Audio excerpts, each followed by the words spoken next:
On disait de Yara qu'elle était née sous une bonne étoile. À l'université, elle attirait tous les regards sans jamais les chercher. Elle parlait peu, souriait juste assez, et donnait toujours l'impression de savoir quelque chose que les autres ignoraient. Elle ne travaillait pas, elle ne manquait jamais d'argent, et surtout, elle ne parlait jamais de sa famille. Quand on lui demandait d'où elle venait, elle éludait, changeait de sujet, ou répondait par une phrase vague. D'un endroit tranquille, rien d'intéressant. Pourtant, tout chez elle respirait le luxe discret. Ses vêtements, sa façon de se déplacer, sa confiance naturelle. Personne ne savait comment elle faisait, mais personne n'osait vraiment lui demander. Yara était proche de 3 filles. Nora, la plus réfléchie, toujours méfiante, incapable de se laisser aller sans tout analyser. Inès, solaire, spontanée, prête à dire oui à n'importe quelle aventure. Et Diane, belle, ambitieuse, rongée par l'envie de réussir vite, quitte à forcer le destin. Elles passaient leurs soirées ensemble, riaient, se confiaient, parlaient d'avenir. Du moins, c'est ce qu'elle croyait, car Yara, elle, ne se confiait jamais vraiment. Un soir, elle entra dans leur chambre avec une énergie étrange. Son sourire était plus large que d'habitude, ses yeux brillaient d'une lueur presque fiévreuse. « Les filles, j'ai une proposition qui pourrait tout changer. » Inès se redressa aussitôt, excitée. Diane sentit son cœur accélérer. Nora, elle, fronça légèrement les sourcils. Yara expliqua qu'un événement privé allait avoir lieu dans sa région d'origine. Un week-end réservé à des invités triés sur le volet. Des gens riches, influents, capables d'ouvrir des portes que personne d'autre ne pouvait ouvrir. « Mon tuteur organise ça, dit-elle calmement, et il aime récompenser les personnes qu'il apprécie. » Elle parlait d'argent, de cadeaux, d'opportunités, de sommes capables de transformer une vie en quelques heures. Diane n'écoutait déjà plus que certains mots. Opportunité, réseau, argent. Nora, elle, sentit un malaise lui serrer l'estomac. « Pourquoi tu ne nous en as jamais parlé avant ?» demanda-t-elle. Le sourire de Yara se figea, à peine une seconde. Puis elle répondit doucement. « Parce que tout le monde n'est pas invité. » Un silence s'installa. « Je ne peux emmener que 3 personnes. » Nora comprit immédiatement. Elle était exclue. Le lendemain, elle regarda ses amis monter dans la voiture. Inès riait déjà, Diane gardait un air concentré, comme si elle se préparait à quelque chose de très important. Yara, au volant, ne se retourna même pas. Quelque chose hurlait dans la tête de Nora que c'était une erreur. Une énorme erreur. Mais elle n'avait aucune preuve. Juste un mauvais pressentiment. Le trajet dura des heures. Les routes devinrent étroites. Les villages se firent rares, puis inexistants. Quand la voiture s'arrêta enfin, la maison apparut au milieu de la forêt. Immense, isolée, entourée d'arbres si épais qu'ils semblaient avaler la lumière. Un homme les attendait sur le perron. Il se présentait comme Monsieur Salem. Grand, mince, impeccablement vêtu. Son sourire était poli, mais ses yeux restaient étrangement vides. « Bienvenue. Vous êtes ici chez vous. » Il posa une seule règle. Pas de téléphone pendant votre séjour. Inès protesta légèrement, mais Yara intervint aussitôt. « C'est pour le calme. Faites-lui confiance. » Les téléphones furent récupérés, rangés dans une boîte métallique que Monsieur Salem verrouilla sans un mot. À cet instant précis, Diane sentit un frisson la parcourir. Elle aurait voulu récupérer son téléphone, mais elle n'osa pas. La première nuit fut silencieuse, trop silencieuse. Aucun bruit d'insectes, aucun souffle de vent. Et au matin, Yara avait disparu. Le lit de Yara était intact, pas froissé, pas d'effet, comme si personne n'y avait dormi. Inès resta figée devant la porte de la chambre, le regard perdu. « Elle est peut-être juste sortie prendre l'air », murmura-t-elle sans conviction. Diane ne répondit pas. Elle observait la pièce, chaque détail, chaque ombre. Quelque chose n'allait pas. Elle le sentait. Et plus elle y pensait, plus une certitude désagréable s'installait en elle. Yara ne leur avait pas tout dit. Peut-être même rien. Elles descendirent au salon. Monsieur Salem était déjà là, assis calmement, un café à la main, comme s'il les attendait. « Yara est absente ?» demanda-t-il d'un ton neutre. « Oui, vous savez où elle est ?» répondit Inès. Il esquissa un sourire tranquille. « Elle a dû partir s'occuper des préparatifs. Elle reviendra plus tard. » Aucune inquiétude, aucune surprise. La journée passa lentement, trop lentement. Aucun signe de fête, aucun invité, aucun mouvement particulier dans la maison. Plusieurs fois, Diane tenta de poser des questions. Chaque fois, les réponses étaient vagues, évasives, comme si M. Salem parlait sans vraiment répondre. En fin d'après-midi, Inès commença à paniquer. « C'est bizarre, non ?» chuchota-t-elle. « Y a rien? Pas de musique? Pas de décoration? C'est peut-être prévu pour demain, répondit Diane, même si elle n'y croyait pas elle-même. La nuit tomba rapidement, trop rapidement, et avec elle, une sensation oppressante, lourde, comme si la maison se refermait sur elle. Cette nuit-là, Diane se réveilla en sursaut. Quelqu'un parlait. Elle tendit l'oreille. Un murmure, faible, presque inaudible. Diane. Son cœur manqua un battement. Elle se redressa lentement, balayant la pièce du regard. Personne. Puis elle entendit de nouveau la voix, plus claire, plus proche. « Diane, viens !» Ça venait du couloir. Elle sortit, pieds nus, avançant un pas lent. La maison semblait différente la nuit, plus grande, plus sombre. Les murs craquaient doucement, comme s'ils respiraient. Le murmure s'arrêta devant une porte qu'elle n'avait jamais remarquée, une porte menant au sous-sol. Elle posa la main sur la poignée et se ravisa. Elle recula, le souffle court, et retourna dans sa chambre, se glissant sous les draps comme une enfant terrifiée. Le matin suivant, Inès avait disparu. Ses affaires étaient toujours là, son sac, ses vêtements, mais aucune trace d'elle. Cette fois, la panique s'installa pour de bon. « On doit partir », dit Diane d'une voix tremblante. « Maintenant !» Elles cherchèrent Monsieur Salem, introuvable. En fouillant la maison, Diane découvrit quelque chose derrière une porte verrouillée. Une pièce froide, presque clinique, des chaînes fixées au mur, des traces sombres sur le sol, séchées, anciennes. Elle comprit alors que la fête n'avait jamais existé. Elles tentèrent de fuir. Le portail était fermé, la forêt, trop dense pour passer. Et au moment où Diane reculait, une voix retentit derrière elle. « Vous ne deviez pas voir ça. » Monsieur Salem se tenait là, immobile, son regard vidé de toute humanité. Certaines portes ne doivent jamais être ouvertes. Diane sentit ses jambes faiblir. Elle comprit alors. Yara n'était pas une amie. Elle était la clé. Diane recula lentement, le dos collé au mur froid. Son cœur battait si fort qu'elle avait l'impression qu'il allait trahir sa peur.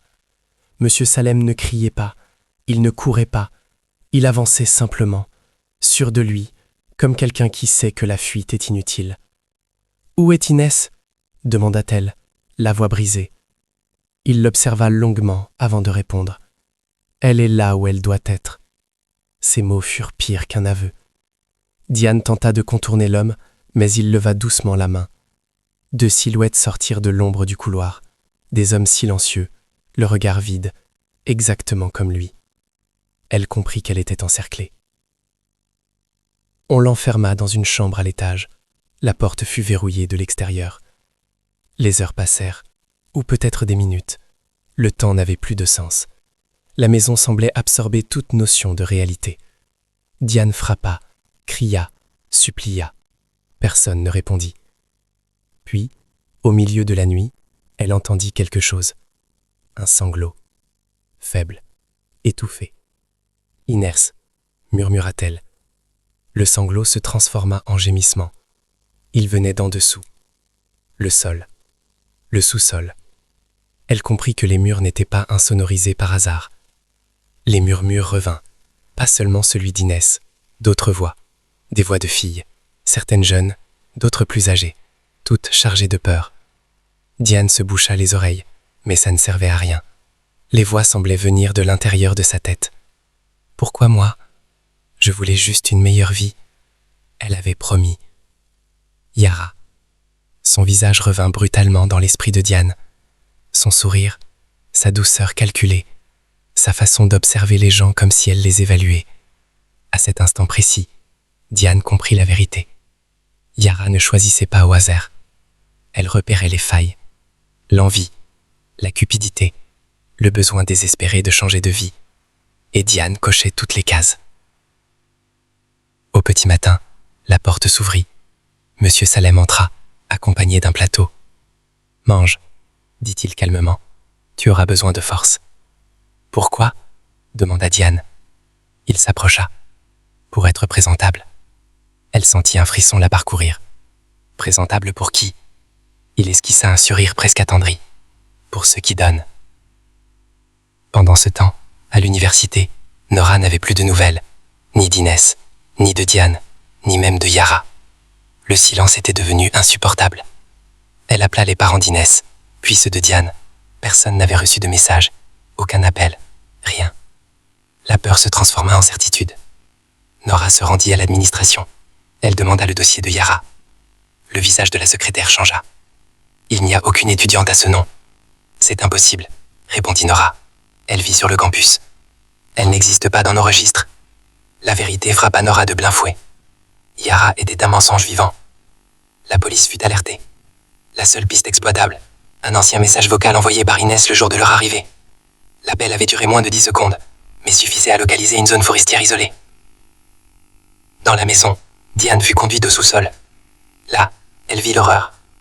Des pièces fermées, des chaînes, des silhouettes humaines à peine conscientes, et Inès, vivante, mais brisée. Quand leurs regards se croisèrent, Inès secoua faiblement la tête. « Cours !» murmura-t-elle.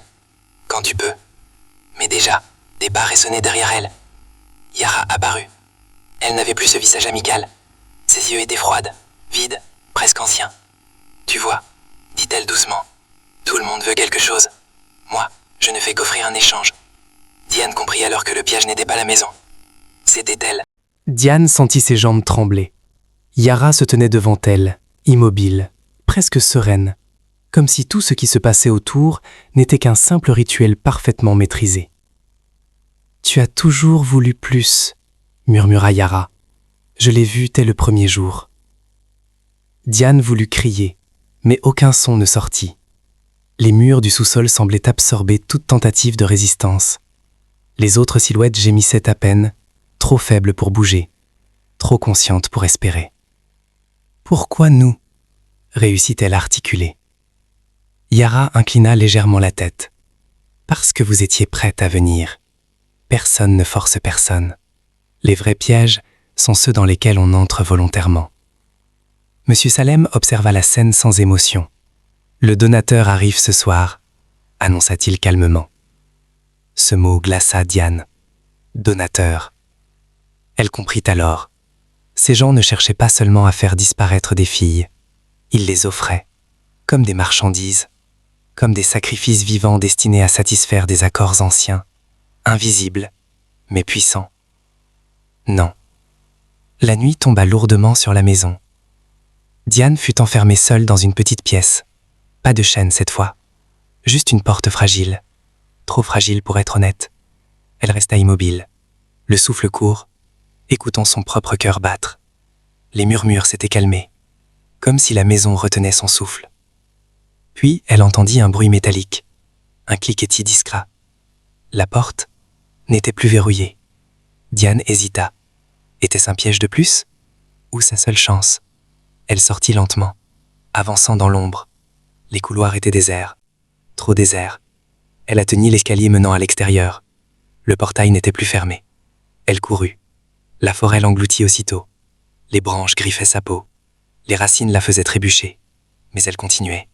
Derrière elle, des pas, des cris étouffés. Monsieur Salem. Elle ne se retourna pas. Soudain, une lumière perça les arbres. Des voix, des ordres. La police. Nora avait insisté. Trop insisté pour être ignorée. Les coordonnées du dernier appel d'Inès avaient suffi. Monsieur Salem fut plaqué au sol. Diane s'effondra, incapable de faire un pas de plus. Non. La maison fut fouillée. Les survivantes libérées. Mais certaines chambres étaient vides. Inès fut retrouvée vivante, mais brisée à jamais. D'autres n'eurent pas cette chance. Yara, elle, avait disparu. Au poste, Monsieur Salem restait étrangement calme. « Yara n'est pas ce que vous croyez », murmura-t-il enfin. « Elle ne vieillit pas. Elle ne reste jamais longtemps au même endroit. »« Qui est-elle » demanda un inspecteur. Il sourit faiblement. « Un passage. Un lien. Elle trouve ceux qui veulent plus que ceux qu'ils ont et les conduit à moi. Et maintenant, répondit-il en levant les yeux. Elle est déjà ailleurs. Quelques heures plus tard, Monsieur Salem mourut dans sa cellule. Crise soudaine. Aucune explication médicale. L'affaire fut classée. Trop de zones d'ombre. Trop de choses impossibles à expliquer. Non. Des mois passèrent. Diane tenta de reprendre une vie normale. Mais les cauchemars persistaient. Les murmures aussi. Elle savait que certaines choses ne disparaissent jamais vraiment. Un jour, à la cafétéria de l'université, elle croisa une nouvelle étudiante. Belle, élégante, souriante. Leurs regards se croisèrent. La jeune femme sourit doucement. Je m'appelle Yara. Le sang de Diane se glaça. Elle comprit alors que tout recommençait. Parce que le mal ne se présente pas toujours comme une menace. Parfois, il arrive avec des promesses, du luxe, des opportunités. Et les pièges les plus mortels sont ceux que l'on accepte avec le sourire.